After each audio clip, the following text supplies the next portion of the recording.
Zaman batu berakhir sekitar 4.000 tahun lalu bukan karena manusia kehabisan batu. Ia berakhir karena manusia menemukan logam dan teknik metalurgi yang ternyata lebih efisien untuk pertanian, berburu, dan konstruksi. Dan agaknya, zaman internal combustion engine juga akan berakhir. Bukan karena kita kehabisan cadangan minyak, tapi kita menemukan kendaraan bertenaga listrik yang ternyata lebih efisien dan lebih ramah terhadap bumi. Satu-satunya rumah bagi 8 miliar manusia.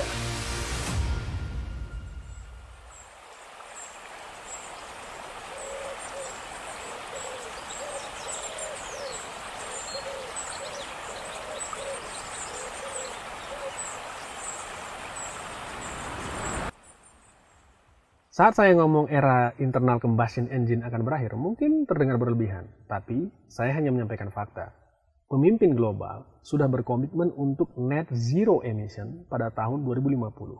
Itu artinya, per 2038 nanti, mungkin kita tidak bisa lagi membeli mobil berbahan bakar fosil. Gojek di Indonesia pada tahun 2030 akan beralih sepenuhnya ke motor listrik. Toyota punya pandangan sendiri soal rencana ini. Tapi hari ini kita tidak sedang bicara soal Toyota, melainkan salah satu pabrikan yang menjadi pionir mobil listrik di Indonesia, yaitu Hyundai. Dan inilah Hyundai Ioniq 5.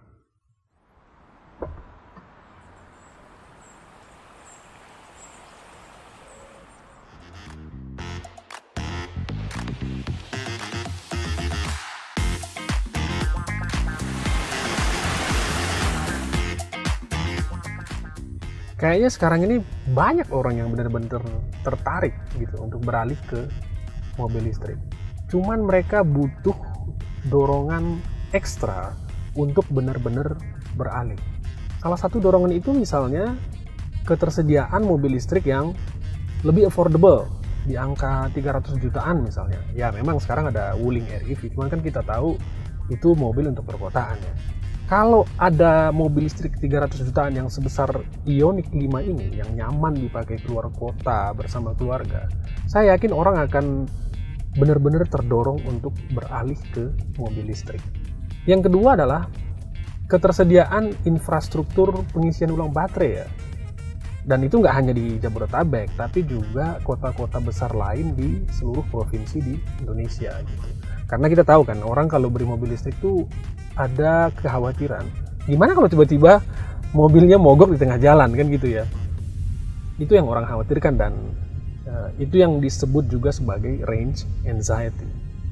Ngomong-ngomong soal range anxiety, saya tuh jadi ingat ucapannya Jordan B. Peterson. Dia itu psikolog klinis asal Kanada dan menurut Jordan, kalau Anda punya anxiety dalam hal apapun, nggak hanya range soal mobil, itu yang harus Anda lakukan adalah bukan menghindarinya, tapi menghadapinya dengan sukarela. Dengan menghadapi anxiety kita secara sukarela, itu kita bukan jadi lebih tidak takut, tapi kita jadi lebih berani ketika menghadapi anxiety. Karena itu pula, saat membawa Ioniq 5 ini, kami memberanikan diri untuk membawanya keluar dari zona nyamannya. Zona nyaman itu di mana lagi kan? Kalau bukan di Jakarta. Kami membawa keluar kota dengan jarak tempuh 176 km sekali jalan. Dan disinilah kita sekarang hasilnya. Anda bisa lihat kan, pemandangannya luar biasa dibanding yang biasa kita lihat di Jakarta.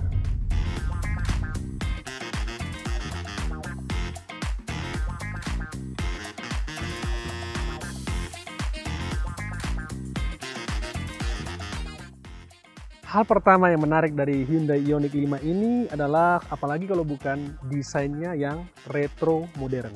Hyundai bilang, Ioniq 5 ini terinspirasi dari Hyundai Pony Coupe yang mereka edarkan di Korea dan beberapa negara pada tahun 70-an.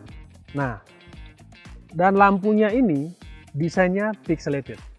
Teman-teman yang suka main game pada era 80-90-an, pasti pernah ketemu pixelated game. Tapi tenang, ini desainnya doang kok yang agak-agak jadul 70-an gitu. Teknologinya sudah sangat modern, ya namanya juga mobil listrik ya kan. Dan satu lagi yang paling menarik dari Ioniq 5 ini tarikan bodinya ini loh, coba lihat. Unik, tapi keren. Menurut saya keren. Good job Hyundai. Salah satu fitur menarik dari mobil EV tentu saja adalah handle-nya yang tersembunyi kayak gini nih. Tapi saat kita mendekat, nah ini ya, terlihat rapi tanpa ada handle yang menonjol. Terus terang, waktu melihat tampilan mobil ini mengingatkan saya pada setup laptop atau PC gaming para streamer ya. Di depan sini tuh ada dua layar berukuran 12,3 inci TFT LCD dengan panel sentuh. Tapi masih ada juga switch fisik untuk mengatur volume musik. Walaupun status saya adalah jurnalis teknologi, saya terus terang bukan penggemar tombol virtual di mobil. Fisik karena lebih tidak mengganggu konsentrasi. Tapi di Ioniq 5 ini rasanya oke-oke saja karena layarnya ternyata sangat responsif dan Hyundai masih menyediakan banyak sekali tombol fisik. Interior mobil ini sama menariknya dan sama mencoloknya dengan eksteriornya. Lantainya datar tentu aja karena ya ini kan mobil listrik. Nggak ada penggerak roda ke depan maupun ke belakang yang disalurkan dari mesin di depan. Dan karena lantainya datar, konsol tengah ini bisa dipindahkan, jadi lega sekali. Kalau saya bilang ini kayaknya SUV rasa minivan, tapi mungkin saya salah ya. Meski terlihat simple, mobil ini tuh sudah dibekali dengan teknologi terkini untuk urusan infotainment. Ada CarPlay, Android Auto, kamera blind spot, augmented reality, dan juga voice recognition dan voice note. Kalau lagi nyetir sendirian, terus tiba-tiba ngantuk di jalan, pengen ngopi itu kita gampang aja, kita tinggal pencet tombol voice untuk mengaktifkan Google Voice dan kita bisa bilang, oke Google, cari tempat ngopi terdekat. Nah, mobil akan langsung membuka peta dan mengarahkan kita ke lokasi kafe terdekat.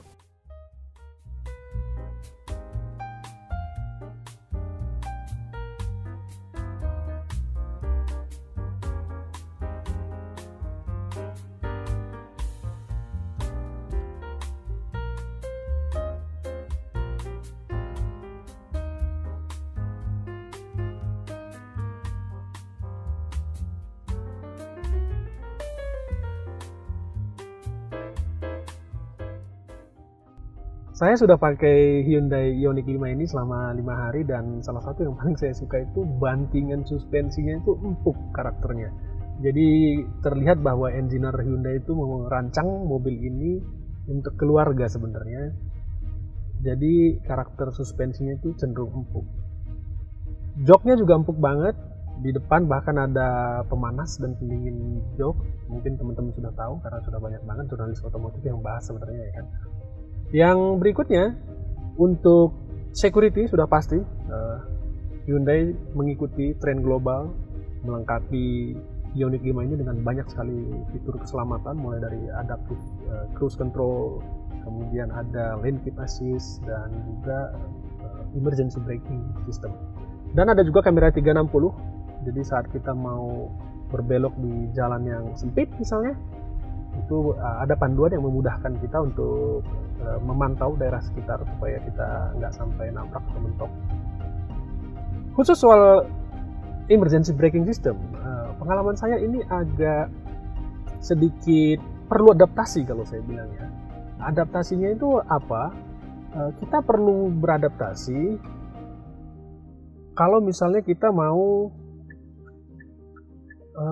belok di jalan yang ramai gitu. Nah, biasanya emergency braking systemnya itu saat dia misalnya kita mundur nih, kayak gini kan saya sedang mundur nih, terus dia tiba-tiba baca ada mobil dari sana gitu kan. Nah itu dia tiba-tiba bisa ngerem dan itu bikin kita kaget. Nah inilah kelemahannya sistem AI sebenarnya. Jadi namanya AI atau komputer itu dia tidak bisa baca intensi atau niat orang. Maksudnya gimana gitu? Kalau kita misalkan muter kayak gini ya kan, banyak mobil di depan sana misalnya, kita bisa membaca niat orang. Oh, kita bisa mensimulasikan di otak kita. Oke, kalau orang itu melihat kita putar balik, dia akan mengerem. Tapi komputer tidak begitu. Dia paksa kita ngerem. Nah, inilah kelemahannya sistem AI. Dan terus terang saya berkali-kali kaget, dan itu saya bilang butuh penyesuaian. Artinya apa? Kalau kita pakai Ioniq 5 ini, kita itu jadi sopir atau pengendara yang ngalahan gitu. Ngalah mulu. Kalau ada orang mau lewat, ngalah. Ada ini, ngalah. Kita tuh baru benar-benar putar balik saat sudah benar-benar kosong. Ya, ini memang fokusnya engineer sekarang dimanapun itu ya, mau di Tesla, di Toyota, dimanapun, merancang sistem ini tuh untuk keselamatan. Itulah sebabnya fitur self-driving atau full self-drivingnya Tesla itu konon mengurangi angka kecelakaan karena faktor human error itu sampai 90%. Karena saya kebayang sih, kalau misalnya tadi kita memutar balik di daerah yang sangat sempit gitu, itu kita akan dipaksa untuk menunggu sampai situasinya betul aman. Kita nggak bisa tuh misalnya, lu pokoknya ngalah, lu kan punya rem lah, gue mau lewat. Biasanya kan kita gitu kalau nggak ada sistem peringatan komputer, biasanya gitu. Dan walaupun bobot mobil ini tidak bisa dibilang ringan, ini bobotnya 2,4 ton, tapi ini bukan sama sekali mobil yang lambat. Anda tahu, mobil listrik itu salah satu ciri khasnya adalah instant torque. Jadi begitu kita bejat gasnya, tidak ada delay apapun sama sekali, langsung keluar semua tenaganya. Ini memudahkan saat kami menjelajahi daerah yang banyak perbukitan, banyak tanjakan. Saat kita mau menyalip truk, menyalip mobil yang berada di depan kita, itu rasanya enteng sekali dan pede sekali. Kita bisa memperhitungkan dengan jauh lebih presisi, karena saat kita gas nggak mungkin ada delay dan langsung.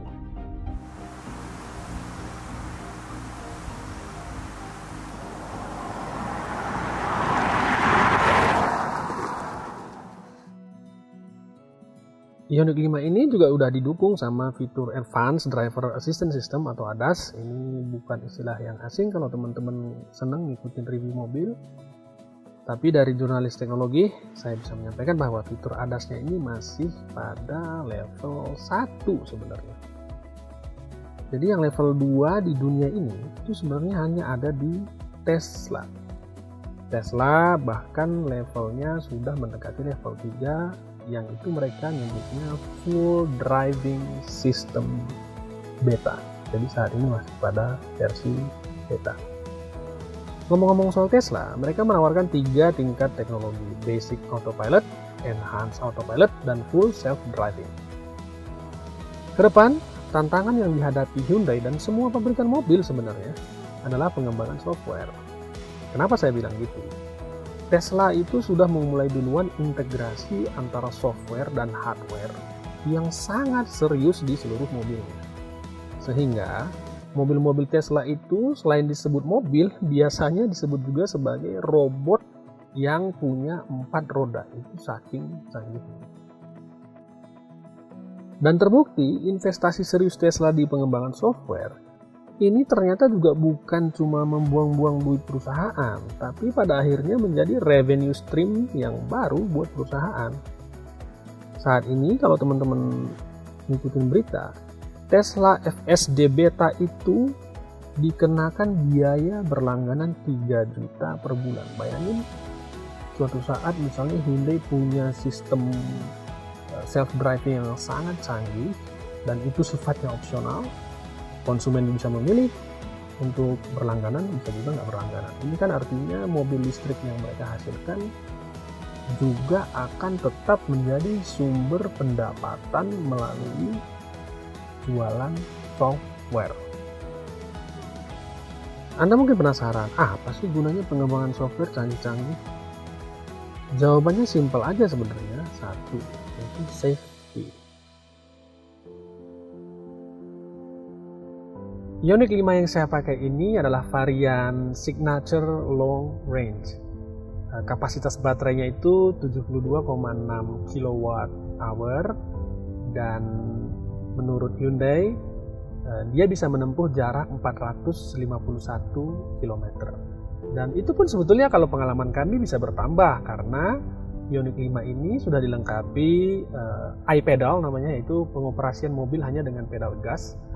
Jadi saat kita lepas kaki dari gas, mobil akan berdeselerasi dengan cukup keras, sehingga badan kita kalau nggak terbiasa bisa begini-begini. Tapi di saat itulah dia memanfaatkan energi kinetik dari mobil untuk mengisi ulang baterai, sehingga jarak 451 km itu bisa dengan sangat mudah dilampaui oleh mobil ini. Tenaganya itu 217 PS dan torsinya 350 Nm menurut hasil pengujian internal Hyundai. 0 sampai 100 km per jam tuntas dalam 7 detikan. Ini kenceng banget sebenarnya untuk sebuah mobil yang bobotnya 2,4 ton. Tapi kita nggak usah heran, ini kan mobil listrik yang torsinya memang instan. Gitu. Nah, harga Hyundai Ioniq 5 ini 850 jutaan. Itu bukan harga murah bagi sebagian besar orang Indonesia. Kita berharap pemerintah akan lebih agresif lagi untuk mendukung mobil listrik di masa depan. Meskipun tidak boleh ekstrim juga, kita sadar bahwa kalau dukungan pemerintah itu terlalu ekstrim, orang dengan sangat cepat beralih ke mobil listrik, akan sangat banyak pekerja yang selama ini bekerja di pabrikan supplier untuk mobil-mobil internal combustion engine mungkin akan menganggur gitu. Tapi fakta ini tidak bisa menutupi atau mengubah bahwa umat manusia, kalau kesannya itu terlalu berat, ya kita perlu beralih ke mobil listrik demi bumi dan masa depan anak cucu kita yang lebih baik. Terkesan puitis, agak berlebihan, tapi itu adalah fakta karena pencemaran oleh internal combustion engine itu sudah pada taraf yang mengkhawatirkan, dan karena itu pula lah pemimpin global seperti tadi di awal sudah saya sampaikan berkomitmen untuk net zero emission pada 2050. Saya sendiri setelah ngetes 5 hari Ioniq 5 ini, kalau ditanya apakah pengen gitu beralih ke Ioniq 5, saya bilang saya sangat pengen jika situasinya memungkinkan, tentu saja karena ini bukan mobil yang murah dan terjangkau untuk semua orang gitu ya. Dan kalau misalnya diminta untuk mencari mobil listrik untuk daily driver, saya pasti akan pilih Ioniq 5 ini karena menurut saya ini mobil yang desirable, mobil yang diinginkan. Kemudian pabriknya juga sangat berkomitmen untuk investasi di Indonesia, mendukung peralihan ke mobil listrik. Kualitasnya juga bagus, terlepas dari 1-2 isu minor yang sempat menerpa mobil ini waktu awal-awal diluncurkan. Tapi ayolah, mobil mana sih yang tidak pernah terterpa oleh isu minor? Tapi namanya isu minor kan itu sedikit saja kejadiannya. Secara keseluruhan atau overall, Ioniq 5 ini adalah salah satu atau mungkin satu-satunya mobil listrik terbaik dengan faktor harga yang jauh lebih murah, bisa bilang lebih murah dibanding semua kompetitornya di pasar. Coba sama Toyota misalnya, nggak usah ngomong lah ya. Toyota kita sudah tahu harga mobilnya di atas 1 miliar dengan ya fitur dan performa yang tidak jauh beda dengan Ioniq 5. Jadi, this is the best choice if you want to use electric vehicle. Itu dari saya.